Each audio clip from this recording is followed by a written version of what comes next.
1,000 horsepower on every episode of Engine Masters. This time, we're doing it. Upgrading our 582 big block with a tunnel ram and some killer headers.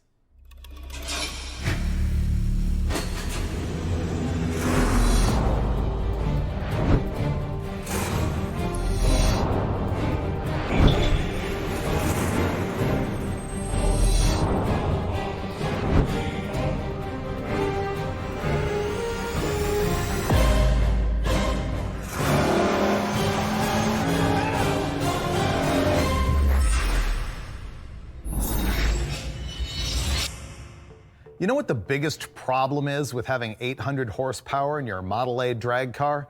It's not having 1,000 horsepower in your Model A drag car. See, on the Roadkill Garage show, me, Steve Dulcich, and my buddy Sam Strube have been building my 31 Ford Model A Coupe, and it is going to be a dedicated race car, and I'm trying desperately to run 8s in the quarter mile, naturally aspirated. The engine that's in the car right now, you've seen on Engine Masters. It's a 572 pump gas deal. It makes about 800 horsepower, and I don't yet know if it's actually gonna break into the 8s. I suspect not. And so my 2-year dream has been this engine right here that you saw on episode 70 of Engine Masters, where it made 1,000 horsepower naturally aspirated. Now on this episode, it's gonna get much more personal because I wanna configure the thing exactly how I want it in the car. Let's do a quick refresher course. This is a 582 cubic inch tall deck big block Chevy. It has got an aluminum block from Dart. I've never had an aluminum block in my life, and it just makes me so excited. I'm gonna save a bunch of weight on that car. It's got a K1 bottom end. It's got diamond pistons for 14.7 to 1 compression. You know what's weird? Every time I tell people the compression ratio, I get questions that say, well, is that because a stoichiometric mixture for gasoline is 14.7? No, complete coincidence, has nothing to do with it. The top end of this thing has a Dart aluminum head on it. It's a 20-degree altered valve angle head, and it has a 451cc intake runner. It has a massive custom Comp Cam's solid roller camshaft, and when we ran it before, it had this induction system right here. An out-of-the-box Holley Dominator and an out-of-the-box Edelbrock intake manifold, and we also ran it with our typical dyno headers. Now on this episode, we're gonna run it with a tunnel ram because I live the tunnel ram life. I just have to have it for that visual impact. And the thing that worries me is that a significant expert in the industry looked at this thing and said to me, he's like, I wouldn't do that. It's not gonna make any more horsepower than the single 4-barrel. And I'm like, what? How is that possible? So I sent it out and I had it port matched to this, and we're gonna try it and see what it does. And I gotta be honest, I'm running it either way. Well, I'm running it if it doesn't kill 100 horsepower because it is just so awesome looking. And it's got a couple of old school gold Dominators on it now. These are 1,050 CFM each. Now, the other thing that's special about this episode is that I have the headers and the fuel system that I want to run in the car. And that's always the best thing that you want to do if you've got an engine that you want to race. Bring your exact fuel system, your exact carburetor, your exact exhaust, and run it to find out exactly what it's gonna do. These headers were custom made by Sam just for the car with a little bit of input from Steve Brule. We called Brule for a little bit of advice on the headers before we built them, and he's like, you know, you want to build a 2¼ inch diameter tube, and you want about 32 inches in length with a 4-inch diameter collector. And so that's exactly what we did. They're a little bit shorter on both the collector and the primary tube length than the dyno headers, so we're gonna find out what that does. Now, the last thing is a weird kink of mine. I want this car simple. That's why it doesn't have EFI. That's why it doesn't have a turbo or a blower or nitrous or any of that. And super simplicity means a mechanical fuel pump. And a lot of people have said to me, you're never gonna feed 1,000 horsepower with a mechanical fuel pump. Well, I gotta try. And so that is a Holley Billet 170 gallon per hour unit, which is gonna be the last test of the day. So this is gonna be very personal to me the whole way. I'm kind of on pins and needles wondering what I'm gonna do with this tunnel ram. I desperately hope that the headers make power because one way or another, this is what's gonna go in the car if the 572 that's in it just doesn't cut it at 800 horsepower. Because 1,000 horsepower. We're gonna baseline it first with the old 4-barrel carburetor setup and the dyno headers and start progressing from there. I'm holding my breath. How about you? You guys know that this one's 100% personal, right? Self-serving every time. Bold-faced.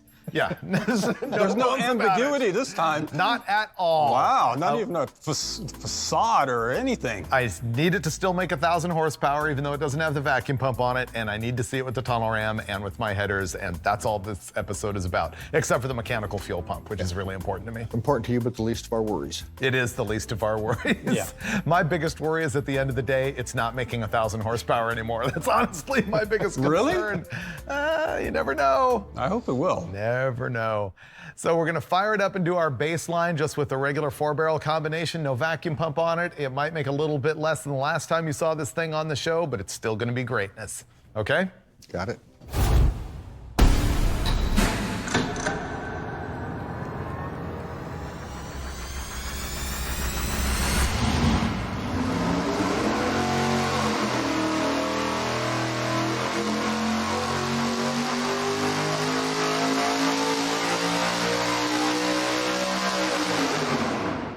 There's our first run. We barely squeaked it. It made 1,007.8 horsepower at 7,400 RPM. Man, it's cool revving an engine this big, that high. And it made 780 pound-feet of torque at 6,400 RPM.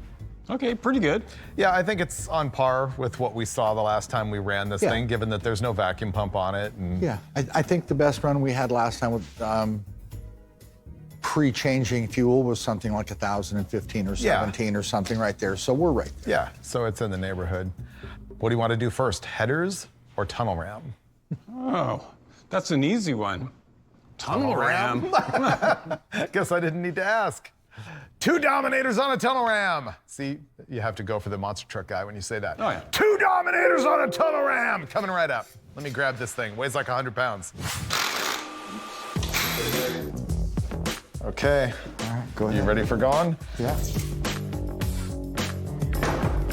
We've got a little bit of an oil leak right here. One thing about this tall deck block that also has raised ports is that it takes 2 China wall spacers stacked on top of each other, and then there's still a gap that needs a cork and then RTV.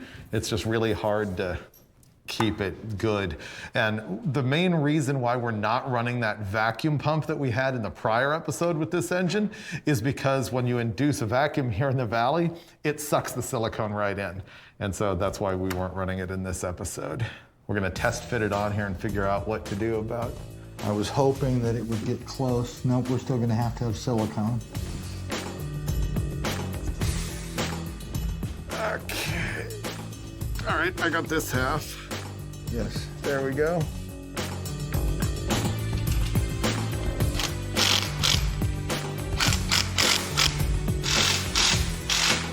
Well, this is all me, tunnel ram greatness.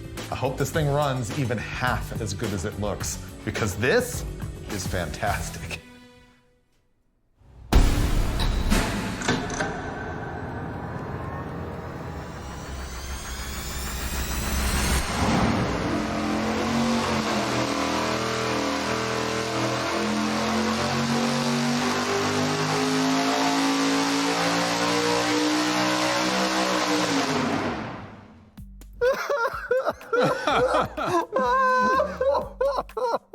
Freiburger, pull yourself together, bro.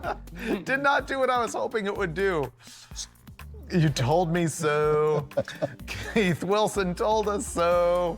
1,024 horsepower, 823 pound-feet of torque, so that's a significant gain. But dude, wait till you see the overlay. Yeah. So the black line's the tunnel ram, and you got to admit that is a lot of beef in the curve, and that is a lot of torque in the curve, but it gives up at 6,700 RPM, 6,800 RPM. Yeah.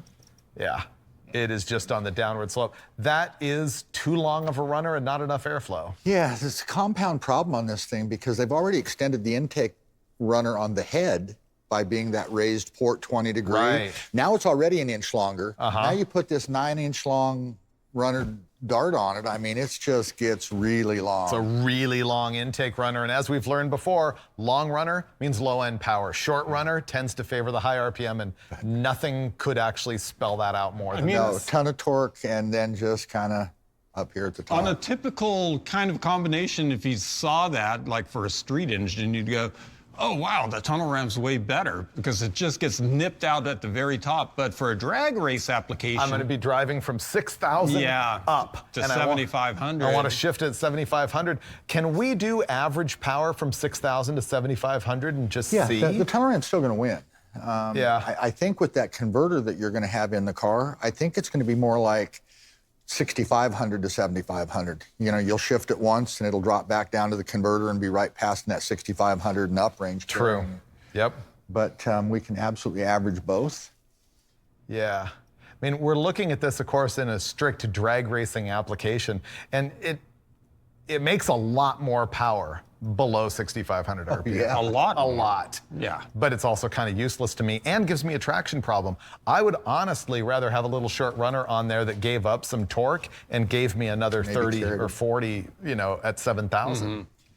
You want to go 65 to 75? Yeah. 62, 65? 65 to 75. Okay, here's your numbers. So the average power, what we're doing is we're looking at 6,500 RPM to 7,500 RPM. We're taking all the data points of horsepower, adding them up and dividing them. So that gives us our average throughout that RPM range. And the torque, 759.4, and the horsepower, 1,009.5. And that's with the tunnel ram. Yes. And so now we're going to compare that to the single four barrel. So the average power numbers for the single four barrel is 745 pound-feet of torque and 992 horsepower. So the tunnel ram comes out on top. Yeah. It's got enough meat before it falls over that Right. the average ends up. Depending on the gear, it might run to 7,800. You've got tie valves in it. You can rev it up a little bit if you want, if it'll carry. And don't forget that with the single four barrel, you can take 60 pounds off the front of the car. I'm trying here. Well, We no, used to be friends. Yeah. I mean, seriously. 25 years, what's it been? Come on. No, I'm with Brule on this one. When that tunnel ram starts nosing over there at the top end, I mean, you're going to have your gut just ripped out your throat. I mean, You guys are crushing me. yeah. What is this? I mean, it's just going to roll over like a dog at the high RPM. But it might still be faster. Can I just look at the power curve again? Just to sort of... Do you really want to? If you don't like the horsepower, just sell the torque, Freiburger. It doesn't work in this circumstance. It's a drag race application. It's like the old magazine days. Is that like Man. sell the sizzle instead of the steak? Yes. Yeah. So it looks good when it's on its own on the screen. It's when you compare it to the other one. When you put a fuel curve in there, it's not nearly as offensive. I know, it changes the There. scale. That doesn't look it's quite not as bad. offensive. Yeah, once again, if this was one of those streetcar deals, we'd be going, oh, this is totally worth it. But for a drag race thing, not so much. Oh, well. Let's go kill more power with my custom-made headers that cost me a fortune. Perfect. Okay. Yeah, let's go throw headers on this thing. This is actually a scary thing I'm doing here, meaning taking an actual engine configuration that I plan to run in my car and throwing it on the engine, whether it makes more power or not, and then telling the world about it. It's actually a risk. There's a chance that these headers that we're going to install are going to make less power than these dyno headers, but they look amazing. They're going to be radical in the car. They might hurt power. We're going to find out.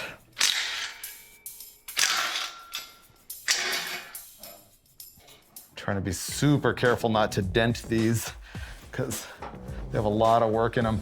If you look at the seams on these headers, you can see where Sam welded them together and then brazed them and metal finished them so that once they're coated, they look like one bent tube. Cool. How rad does it look though? I think it looks pretty good, Freiburger. It's pretty neat. I'm happy with it. Man, this is gonna look great when it's in the car. Actually, one of the cool retro things I'm gonna do when it's in the car is what's called a Panovac system, which is an old school thing that really makes no power, but it keeps the engine nice and clean. It's a hose that runs off of a breather right here and goes right down to this bung on the header that has a one-way valve in it so that you cannot backfire and shove pressure into the engine, but the gases passing out the header create a little bit of a vacuum, draw all the oil fumes and things out of the crankcase and keeps the engine really clean. So that's what that is.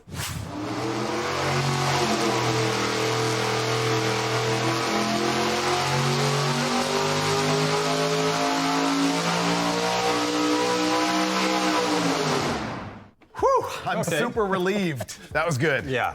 Our new power numbers with my custom headers: 1,028.4 horsepower, the torque 822, but we're thinking the story is a little bit better than that. Watch as we overlay Steve's dyno headers onto this, and boom, this did actually exactly what I was crossing my fingers for. It got rid of a little bit of low-end torque, which I kind of wanted for traction. Unfortunately, it's all below 6,000 RPM, which is about where my converter is, so that's a wash.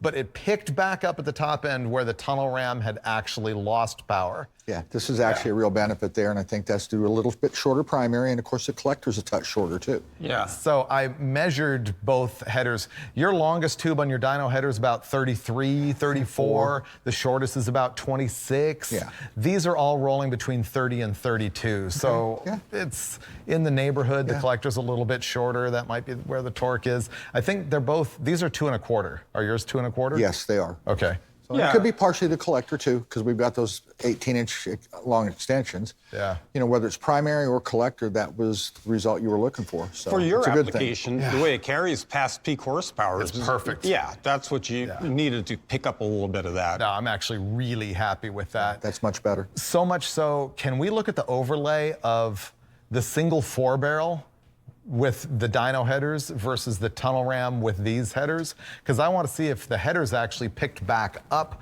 that power past peak. I don't think it made it all up, but it drug did it a out a lot of ways. It drug it out. Yeah. Yeah. It makes it look not as bad. I mean, of course, what I want to do now is put the 4-barrel back on it and see what happens. Well, But actually, I'm having to pick the tunnel ram now. This is just better. It's just better everywhere. You know, I mean, you can give that up at 75 because once the car's moving and it's rolling 150 or 60 miles an hour, you can lose quite a bit of power there, and it doesn't slow it down much. that was a good trade. I feel so much better. And look at them. I think they look rad. I'm glad they worked. You get so grumpy when things don't go your way. Yeah, you grouch. Man, Look, I'm glad it went your way. That's all that matters. Yeah. I'm really glad that this is great. Thank you, guys. So the headers, actually a giant win. I'm super stoked. Now we have to find out, will I be in the depths of depression or on the peak of the greatest high as we bolt on a mechanical fuel pump and find out if it can actually feed the beast. I hope so. Fingers crossed, Freiburger. Totally.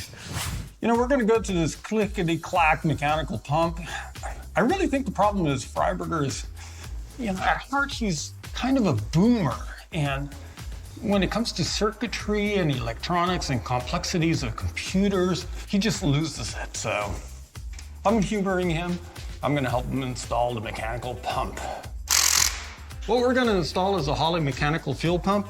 It's rated at 170 gallons per hour.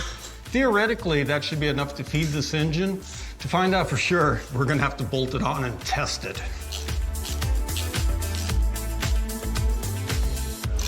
It's ranks right up there. The pressure is on with the fuel pump. I know. It's ridiculous, but it's actually really critical to me for the whole car build.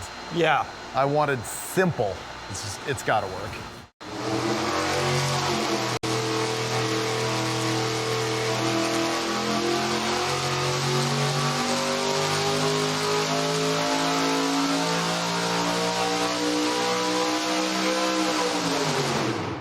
That's a relief. I call that a win. Almost more than the headers making more power. I really needed the fuel pump to work, and it did. So that's the pressure curve. Yeah, I don't think there's any question. There's no problem there at all. Yeah, it's gonna run it. And we actually ran it long enough that it's at least as long as any run you're gonna make at the drag strip, and it had full pressure. So It still needs to stage and get up on the two-step and all that stuff, but that's all part throttle stuff. let's talk about this. So would you agree that a single Dominator making 1,025 horsepower uses the same amount of fuel as two Dominators making 1,025 horsepower, give or take a little bit of efficiency? Of course. Yeah. So therefore, since they're flowing the same amount of fuel as a single carburetor and there's twice as many bowls, it actually taxes the fuel system less to have dual quads than a single. Yeah, they're not going to drop the floats as quickly because Right. there's more floats and there's more fuel capacity. There's more Right. reserve sitting Yes. there just waiting to Yes. get sucked up. So yeah, I think that's part of what's saving me, but yeah, I'm super happy. I think that would work just as well on a single 4-barrel. Me I think too. that pump Yeah. keeps up just fine. I mean, it's, 1,000 horsepower, you look at the brake numbers, a bit over 1,000. It's basically 70 gallons an hour. It's what it's going to use at wide open throttle. Yeah. This pump's rated at 170. 70. So, it's at least double the capacity, so I don't see an issue at all. Obviously, you have to also consider like the G-forces and restrictions in the line and, other things, but it's got plenty of reserve. In all fairness, we've got 15 feet of line there. I took it I off the know. tank Yeah. outside the cell, and it's got no help from anything. It's having to draw all the way from that tank, all the way up to the motor, and then supply the carburetor. So I think it's good. It works, but I think they're rated at free flow, and we're at 6 to 7 psi, so Yeah. that's going to take away a Oh, little true. bit of capacity too. Yeah. But overall, with the whole episode, Yeah, it's all win. I can go home and sleep because I didn't sleep last night. No because way. I was like, man, this thing has just absolutely got to work. I got to make this car run. I got to do this and that. And now I feel pretty confident in it. No, I would. I think it's good. It is totally cool. And 1,025 naturally aspirated, killer tunnel ramp, killer headers, all of that stuff. Yeah. At least 1,025, Maybe more. maybe more. Yep. Once again, we got to go to 1,000 horsepower on every single episode of Engine Masters. I trusted lies that wore a face. Now I'm the ghost you can't replace. Cut by betrayal, stitched by pain. But now I rise unleashed again. You forged a monster in disguise, but I've become your last surprise.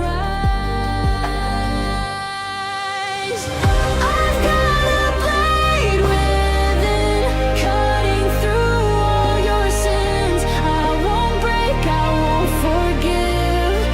This is the way I live. Your kingdom falls tonight by hands that once held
your sweet deceit, your velvet chains are nothing now but rusted stains. I found my strength in shadowed cries, a warrior born from severed ties. You forged a